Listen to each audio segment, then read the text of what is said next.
So I'm very, it's that sort of twin feeling of grief and communion with more than human beings, and also trying to make something that's a bit more morally ambiguous. I think that's kind of the two threads that have come together, at least for the Apiary. Welcome to the Scene Podcast. And now, here's your host, Justin Borak. Hello, everybody. Welcome back to the Scene Podcast. I'm your host, Justin Borak, joined by my good friend, my wonderful editor, my beautiful producer, KJ. KJ, how are you? I'm the best I've ever been. Why? Because I'm staring at the Diana bear, and it truly is my favorite bear. It's the best thing Time Warner ever came out with. Brilliant job, man. We have a Diana bear in the Scene Library where we record podcasts now. And yeah, it's the Diana bear. Oh, God. But yeah, welcome to the episode. It's going to be a very fun one. We have the very cool, very brilliant, very smart, very talented Kate Douglas. Nice. KJ hit a sound effect. Nice. There we go. Boom. Kate Douglas, critically acclaimed Apiary playwright. The Apiary was at second stage, New York Times critic pick. Super, super, super awesome. And it's going to be a really, really fun episode. This is the Scene. I forget if I said that already. I'm so excited that you're all here. And let's dive right into the Sode. Have I ever called it the Sode before? I shouldn't call it the Sode. No one's ever called it the Sode before. well, you know what? Maybe it'll stick. Let's get into the Sode, guys. This week's icebreaker, theater in a minute. That's right. It's time for the first of the season, Theater in a Minute, where I explain something from theater past, present, or future as quickly as my brain lets me. Today's topic is environmentalist theater. So KJ, let's get to it. Also, I want to make this really clear before I start. Theater in a Minute is the name of the segment. This segment will never be a minute. I've tried so hard. To get something across in a minute.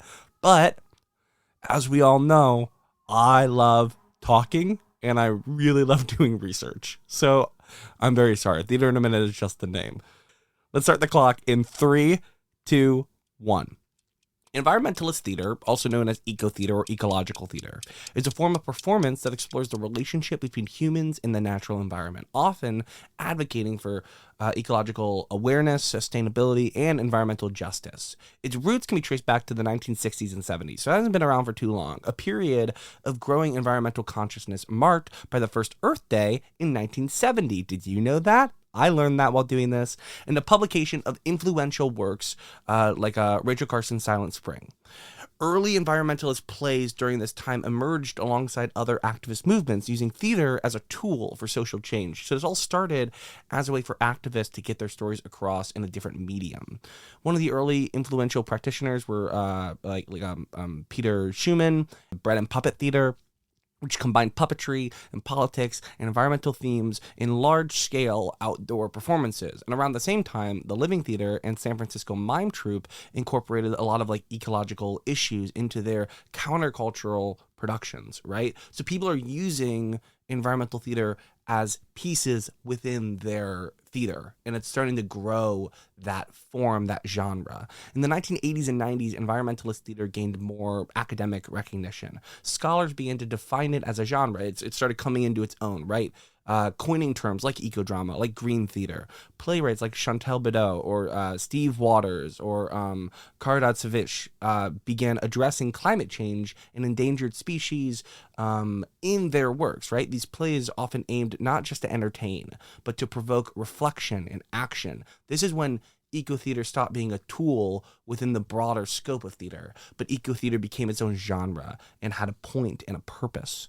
In the 21st century, environmentalist theater has expanded globally and evolved in both form and message. Site-specific performances, immersive installations, and sustainable production practices like using recycled materials and limiting energy use have become increasingly common. Companies such as Superhero Clubhouse in New York and Cape Farewell in the UK blend science, activism, and art to address the climate crisis.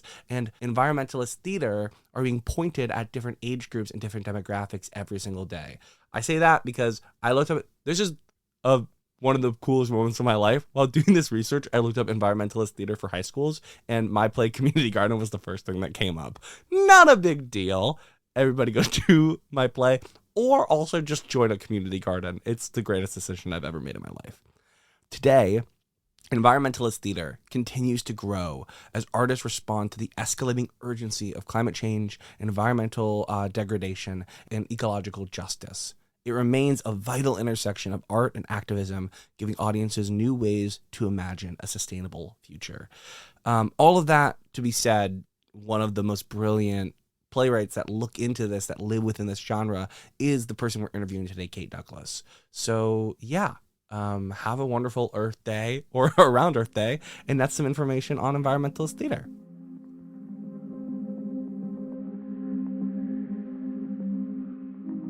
The Scene podcast is sponsored by Broadway Book Club, the only subscription box that delivers the magic of theater straight to your door. 7 scripts delivered 4 times a year, from Broadway hits to hidden gems. Broadway Book Club is perfect for theater lovers, educators, and performers alike. It's the easiest way to grow your library and spark your next great production. Join the club. Learn more at BroadwayBookClub.com. I am here with Kate Douglas. Kate Douglas, known best for her critically acclaimed and New York Times critic pick, The Apiary, is here with us. The playwright, performer, composer has created such amazing works, including The Lucky Few, The Ninth Hour, and Hag with Grace McLean. Her work often explores environmentalism and the conservation of living things and things going extinct, which she does brilliantly. And we are so glad to have her on the show. Kate, how are you? Great. What an intro. What an intro, right? I worked really, really hard on it. Thank you. Thank you so much for that. I'm so happy you're here. I'm so happy to be here. I want you to know I moved to I've only been in New York for like 7 or 8 months, and I literally had a Amtrak train ticket to come here just to see The Apiary. And my train got canceled. That's okay. It wasn't meant to be. I was so sad. But then I got here and we had the play, and I've read it so many times. It's awesome. It's so dope. So, I mean, your career spans like so many mediums, obviously. I had no idea. First off, I've listened to The Lucky Few a bunch before I even I put 2 and 2 together. Rock and roll. But like, I've listened to all your stuff, and it's so good. Like your music and your playwriting and your performer. I mean, The Ninth Hour, we'll talk about it later, but it's just so good. It's a little bit much, isn't it? It's a little bit extra. You do.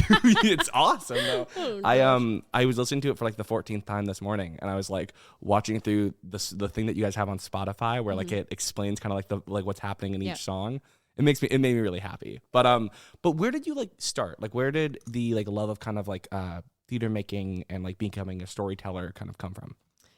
I have been writing for as long as I can remember. As soon as I learned to write, I was writing poems, very sad poems on the playground alone in grade school. Where every writer starts. Oh God, sad poems on the playground. Oh gosh, sitting on the what's it called? Just the concrete and you know, weeping for a flower.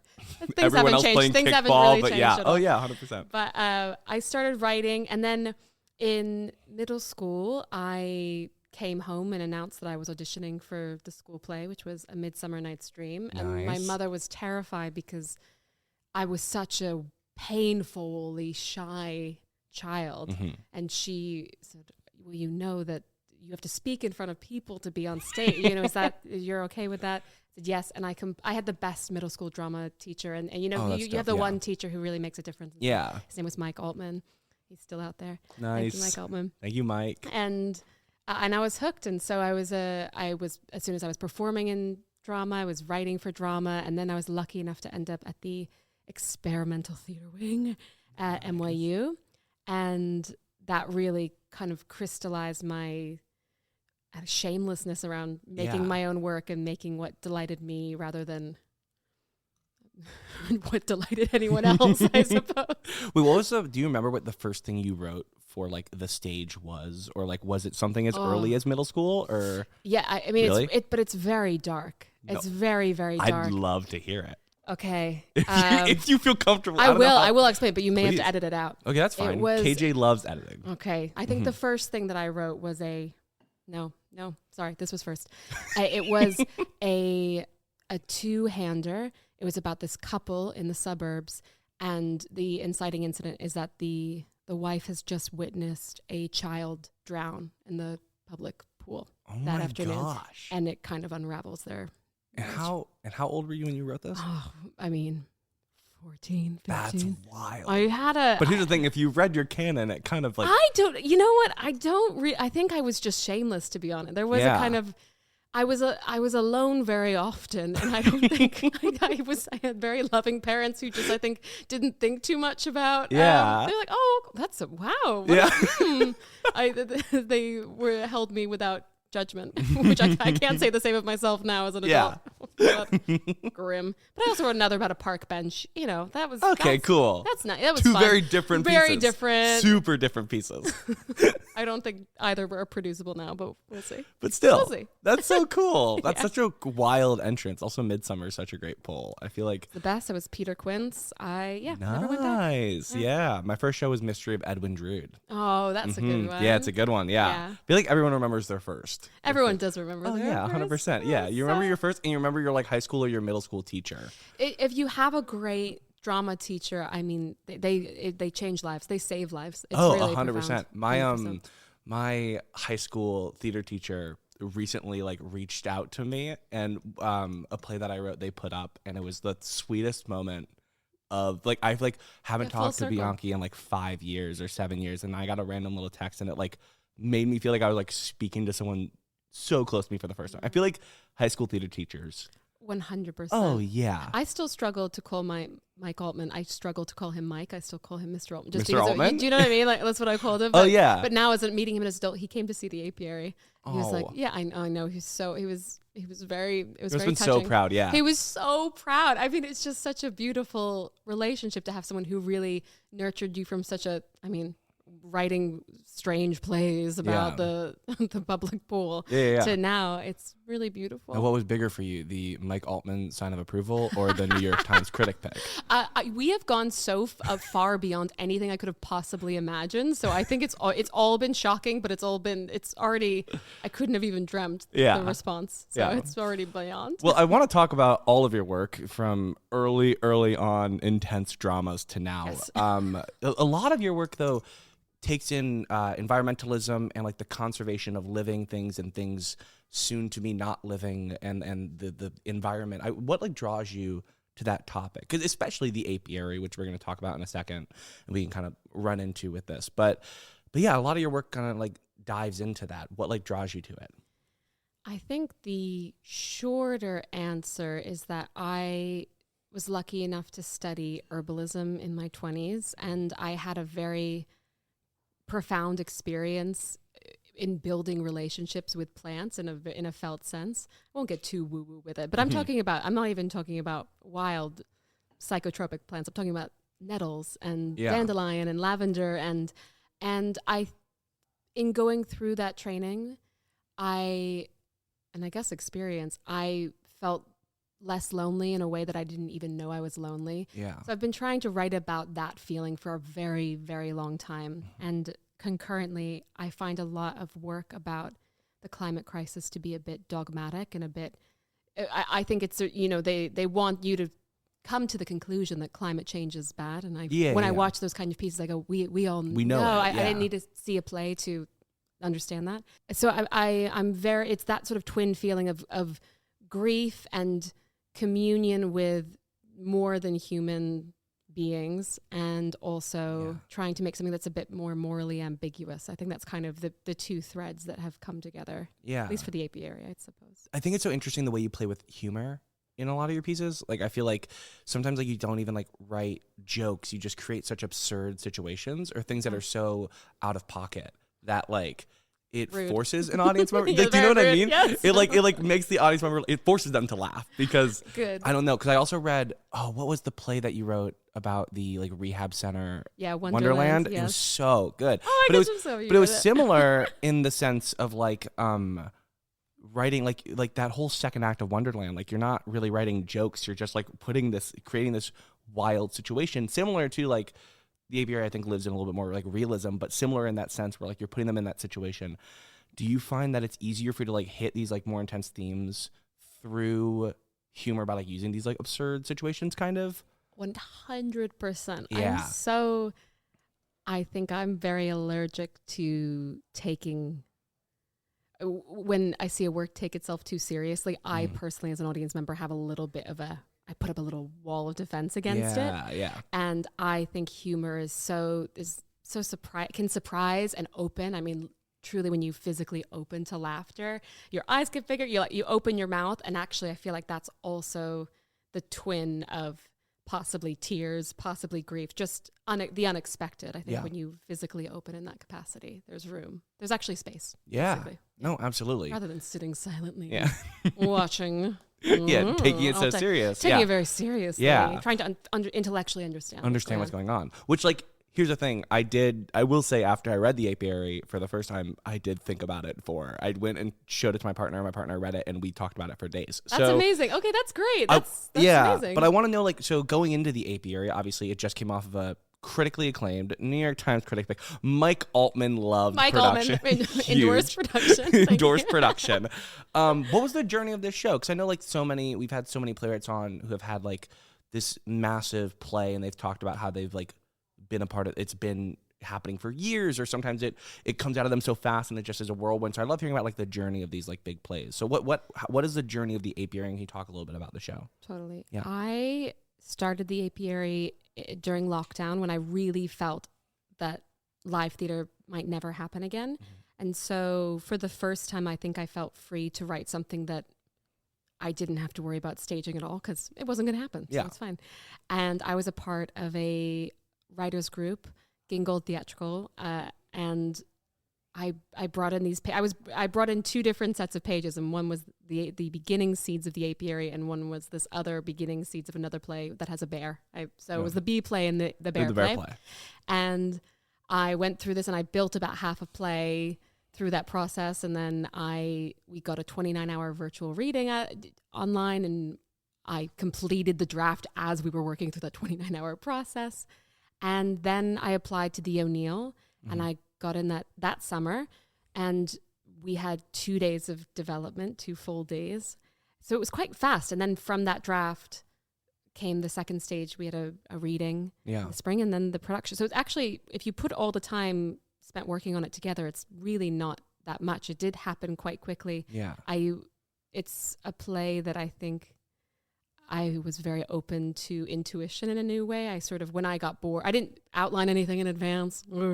I would write a scene, and if I was delighted by it, I would continue. And then if I got bored, something would happen. So for instance, I wrote, and then I said, no, this is kind of boring. A dead body's going to show up on stage. And then I would have to write my way out of it. And so the whole play worked that way. Yeah. No, it wasn't premeditated, but it was twinned with this I would have the dead body, and I go, oh, okay. And I'm going to just do a little research on the folklore behind bees, and that's where I found the telling the bees. So the research that I was doing did spur things along, but mostly it was me trying to make myself laugh. For the listeners who haven't read the Apiary, can you give, like, a brief summary of it? There is a dead body in it. Yes, yeah. I get that. So you said that, and I was like bees and dead bodies. We should explain a little bit. Yeah. So the Apiary is set 22 years in a future in which pollinators have, for all intents and purposes, gone extinct in the wild, and honeybees are sustained inside these synthetic apiaries indoors.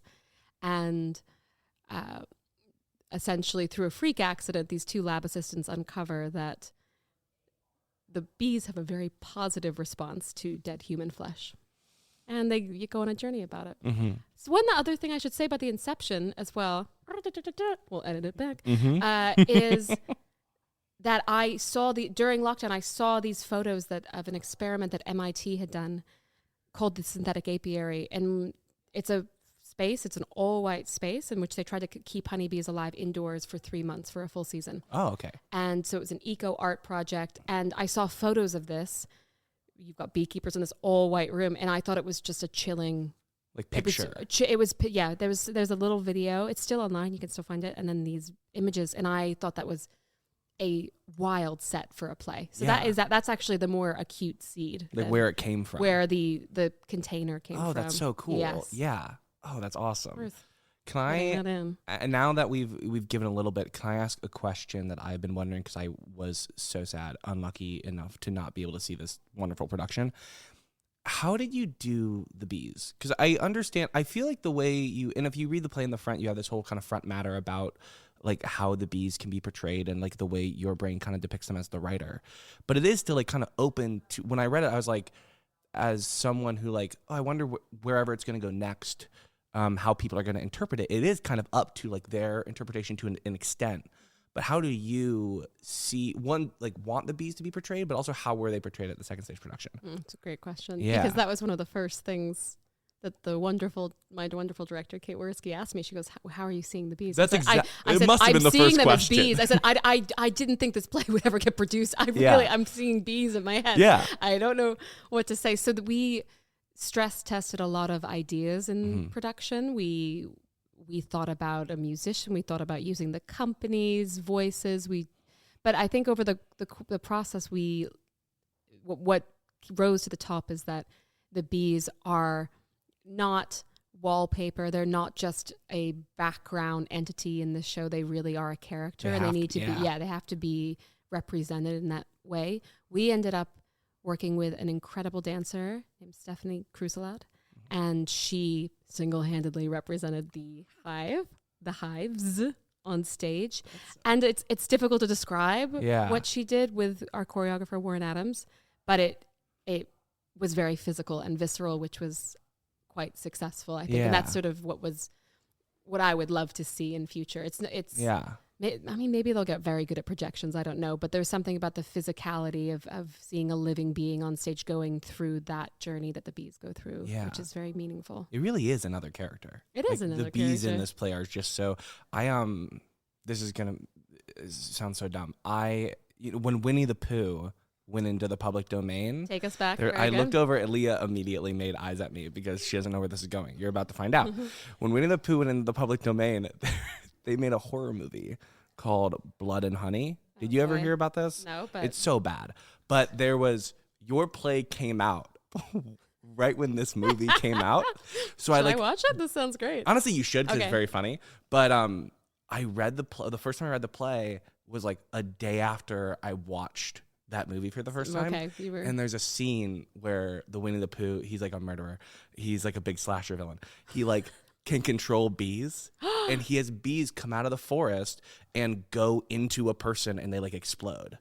This sounds, dude, I read your play in the same universe. I read your play after it was produced, and then I saw this movie, and I was like, oh, that's how they did it. That's what they did. And for like weeks, I was like, I wonder how Kate did that. I wonder how they got real bees to go inside of a person. That is the dream. That is the dream. Maybe there'll be a way to do. I'm excited for the design possibilities of other theaters and directors and designers. I think it's a unsolvable problem basically. It is a play that's now like published and like starting to like be open to licensing. How does that feel like to be like you worked so hard on this play, it was like this huge hit in New York, and now you're like, oh, like there could be a community theater in Wyoming, or there could be a random theater in another country, or anything that like a college that wants to do your show and is able to do it. Are you like excited to see how different people are going to interpret the piece, or do you have any plans to like go and try to see like what is your thoughts on that? Oh my gosh, if I can, I would love to. It's so, again, as I said, we're so beyond anything I never dreamed I would be a published writer in my wildest dreams. So we're already past anything I thought was possible. And the fact that the text is living and breathing with other creative people, it just is so deeply meaningful to me. And it gives me a lot of, I don't know, it puts me in touch with a different timeline for myself, which I feel really at peace with. It makes me feel like, please take it and evolve it and move it past me, because hopefully it's a container for others to fill with their uniqueness. Yeah, absolutely. Enjoy, that's so cool. And hopefully they find this podcast and can hear your thoughts on the bees. And then they're like, this writer is crazy. We'll stick with the text. they send you an email and they ask for the thing you wrote when you were 14. Like, we really want that two-hander, please. That's confiscated. That is absolutely confiscated. Here's the thing. I bet Mike Altman gets a bunch of comps because everyone's going to want to be... Mike Altman wants that review, that endorsement? Yeah. You want that Mike Altman endorsement. Good luck. That's hard. Okay, I was told by one of my other producers who isn't here today that this is completely a different left field. Here we go. Completely left field. But I was told to ask about this because it sounds so sick. And when they asked me about it, I was like, I want to know what this is. Okay. You've been traveling to Poland? to like study like a unique form of like physical therapy. Yeah, a little body work. What is this? Because also like they told me it's like impact, like you talked about it impacting your work and what you're doing. So I wanted to know how all these things are like kind of connecting. I've got so many little interests. I think you sound like someone who has a bunch of like little interests that you but built. I do think they're all my felt sense of them is that they're all related. I've studied the Elon Lev method, which is a method that basically brings joy and life through the body through play and sound and movement and wiggles. And I've also studied craniosacral therapy. I'm now a fertility awareness educator. So I really have an interest in body work and principles that are supportive of cyclical wisdom and basically just moving towards cyclical practices and living, because I do think that we're all cyclical beings. And I think that's something I also try to express in my plays as well, is just that there's cycles of birth and death. And I think that any medium that can put you in touch with that is, I think can have a future life, can sort of like, live beyond your little fractal, can have a ripple effect in short. That's so cool. That's pretty far out. No, yeah. that was Here's the thing, it was a left field question, left field answer. We love to see it. I am going to I feel like I'm like all over the place, but there's been something that when I learned that we were going to get to chat, I obviously like did as much research as I could.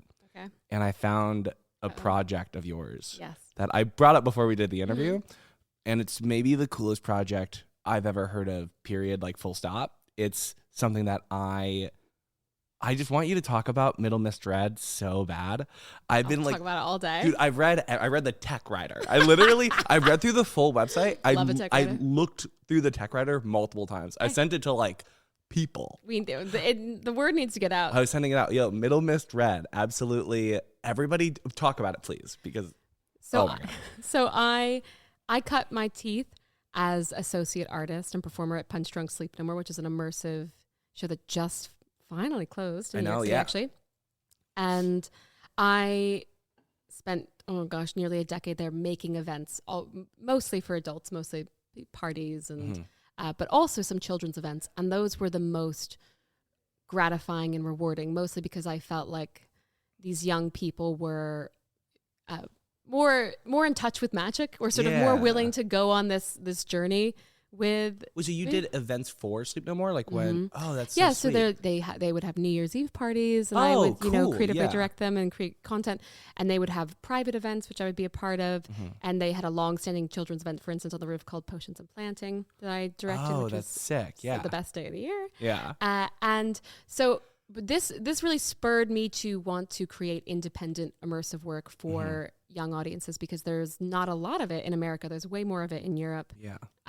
And I, again, trying to braid in my love of horticulture, my love of plants, I initially pitched it to New Victory, and I created this script with the help of LabWorks, which was, unlike most immersive projects, it was sort of out of context. It's meant to be a flexible container that you can put into any space. And so I've had a few developmental processes like this to build out this script in this world.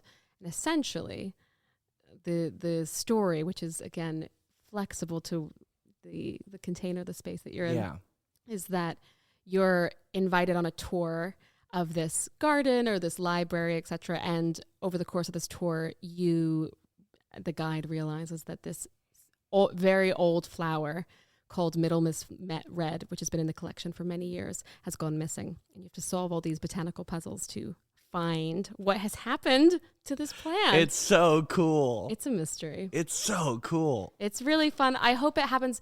It's been, it's more complicated to produce. I mean, I think any kind of immersive work is more complicated, and just because of insurance. And as I'm not a nonprofit, I'm just an individual. Yeah. But I hope there's room for it, because I do think it has, immersive work in particular, has a huge could be beneficial to enrichment of young audiences. I totally agree. I'm a really big plant nerd, so is my partner, and whenever we travel to a new place, we always go to like the botanical gardens. That's right. And after I read through this, I was like, oh my God, I would lose my mind. If I like walked into a botanical garden and saw that they were doing this event, I know it's a TYA. I know it's no, but it should for everyone. I would buy a ticket so quick. It would be so cool. That's the hope. That's what and there's so many ways to collaborate. The puzzles could be made by a local artist. It could be really and it could be beautiful. That's the dream, is just to, through something surprising, you can have the best field trip of your life.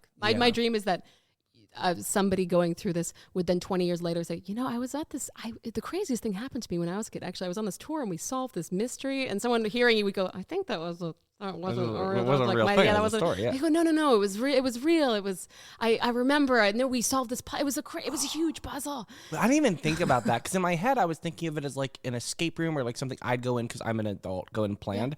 Yeah. It would be so cool for a teacher to say, "Hey, we're touring a garden." That's the goal. That's their the goal. students. Yes, And the student, the teacher, they're unaware that it's the teachers and the adults and the caregivers are in on the theater of the container. The amount that I read it and I didn't catch that. I should make that clear on the website. That's very. I mean, here's the thing. That's so sweet. That's so cool. It would be so sweet. Please feel free to get in touch with me. I will talk about plants and Middle Misread all the time. And also, I will say this from a business standpoint, community theaters and regional theaters love having shows where like kids can come and see it, and they can do like, I remember every time I've done Christmas Carol, the most people we've had in the audience has always been when we had like all of the high school kids and the middle school kids come. If you do Middle Misread, you're going to be able to bring as many students as you want constantly. People are going to love it. It's going to be great.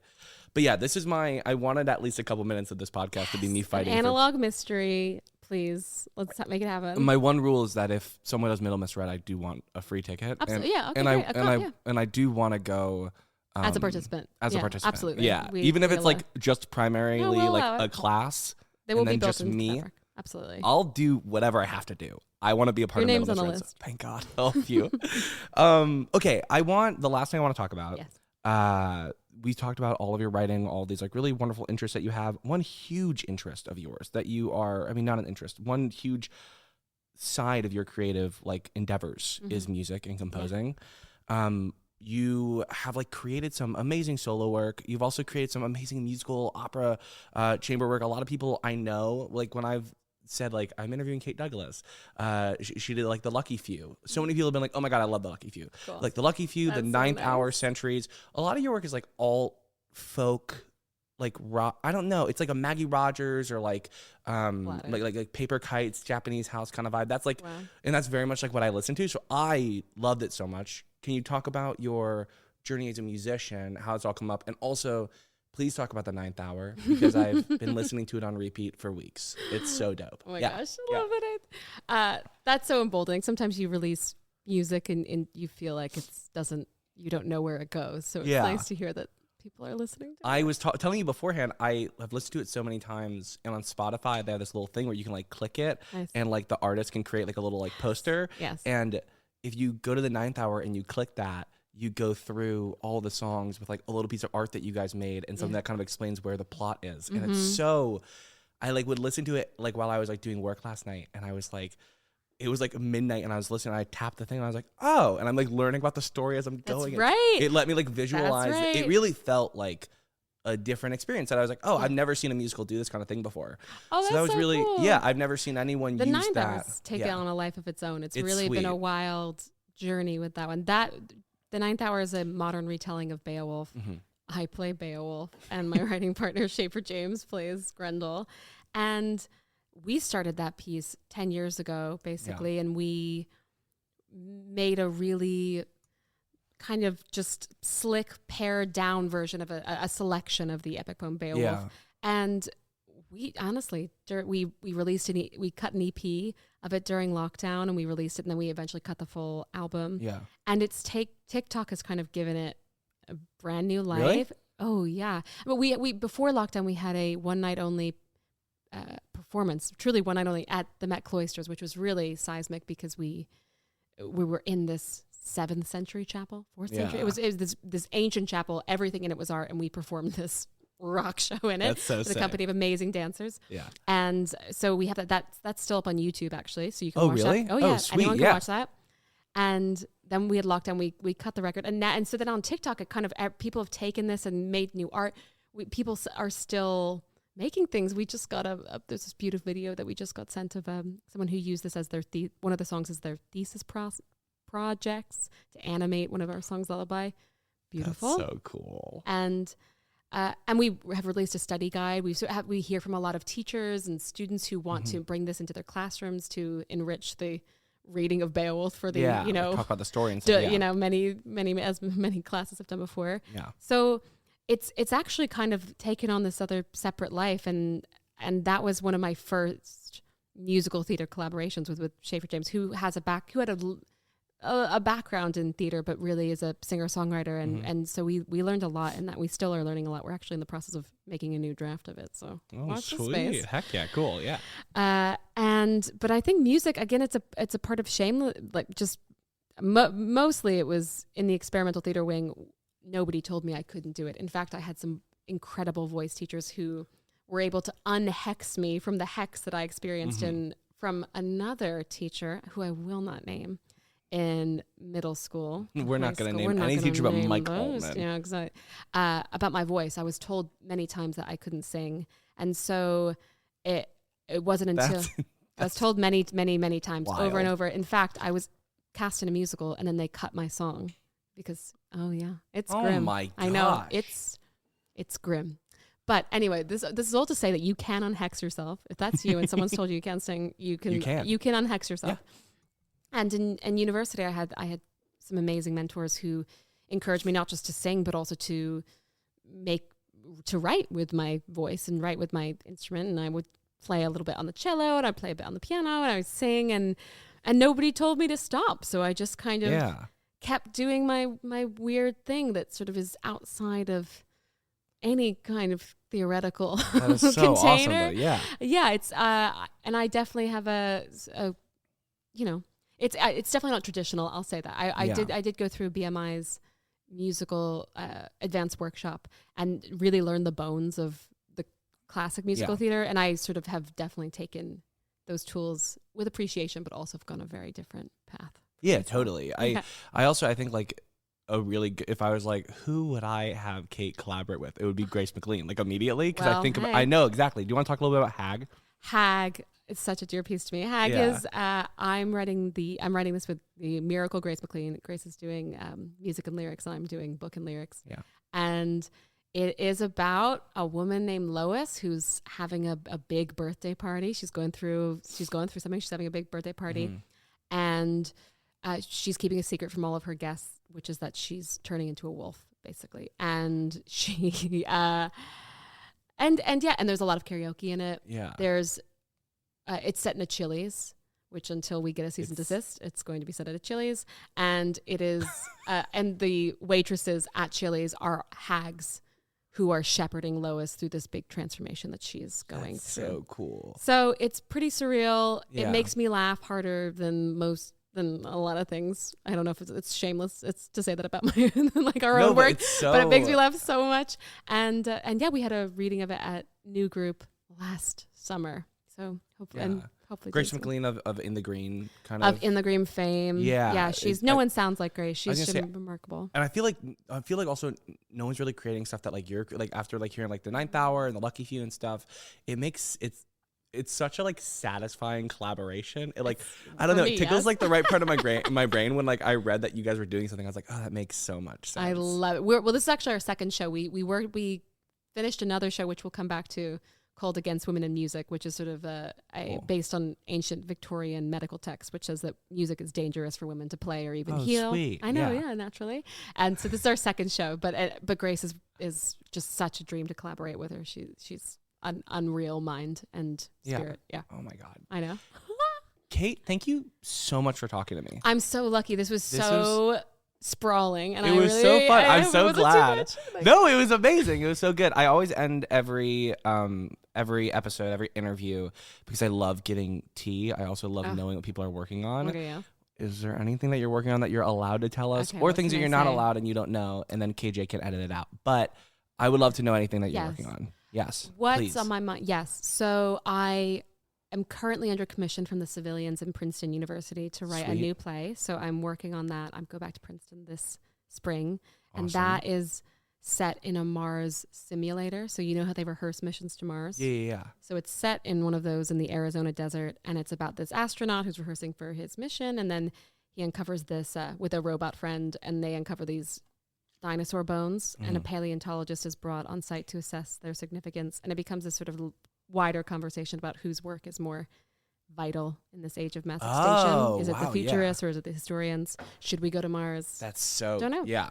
So that's one. And then the other is I'm writing the music and lyrics for a musical called The Doubling with the amazing Sarah Mantell. Oh my God. Yeah. Sarah's doing the book. That's They're so incredible. sick. We're writing this sort of horror comedy piece that's set at summer camp. And it's about this girl named Harriet who's going to this camp, and she uncovers this deep scheme to basically replace campers with a more successful version of themselves and send them home. That's awesome. So yeah, it'll be a wild ride. That's so cool. Yeah. Oh my God. I just saw Sarah's play at Playwright Horizons, Amazon Warehouse. Amazon, It was so good. That's Another great collaboration. I mean, You're finding all the right people. I feel like it makes so much sense. Yeah. I'm very selective, but when I read Sarah's play, we share an agent, and I knew that Sarah had won the Blackburn, and I wanted to read that play, and I requested it. And I read it and I felt something. I was like, I never feel something. This is great. This is amazing. Yeah. Same with Grace. I just, you if you pick the right collaborator, it's a dream. Yeah. If they want to work with you. Yeah. Oh. And obviously you are killing it. I'm just very persistent. You're super persuasive. persistent and I'm persuasive. very persistent. Exactly. Kate, dude, thank you so much for talking to me. Oh my gosh, Seriously. it's such a dream. Yeah, thank you guys. Go read the Apiary. Go check out all of Kate's stuff. KateDouglasProjects.com. That's right. Well done. Thank wow. you so much. Oh, Yeah. Good memory. Yeah. But yeah, and we will get to the next segment. Boom. No sound effects. Oh, no sound effects. Okay. I'm sorry. I was so into the conversation. That was great. That was perfect. And that's our show. Thank you guys so much for listening. I've been your host, Justin Borak. Thank you so much for listening to the Scene podcast. I want to say a massive thanks to Kate Douglas, writer of the Apiary. This interview was so much fun. And if you guys could do me and Kate a favor, and please produce Middle Misread, because it's all I think about every day, all day long. And I will be there. I don't care where it is. It could be across the globe. I will be there if I can see Middle Misread. It's all I want. You can check out Kate's stuff on KateDouglasProjects.com. You can check out the Apiary on Broadway Licensing or Dramatist.com. License it. It's truly one of the best plays of last year, and it's just so good. So check it out, read it, everything. Huge thanks to my team at the Scene, Zach, Leah, and KJ. KJ, do you want to say goodbye to everybody? Goodbye, everybody. Nice, that's really good. KJ's playing with the Diana Bear. Thank you to all of you for listening. Don't forget to rate, review, and subscribe to the podcast, and we will see you next time. And I'm going to end this episode the way I end every episode, by saying the two words that every actor says when they're a little scared and they just finished a big chunky monologue. And scene. See you guys next time. Bye.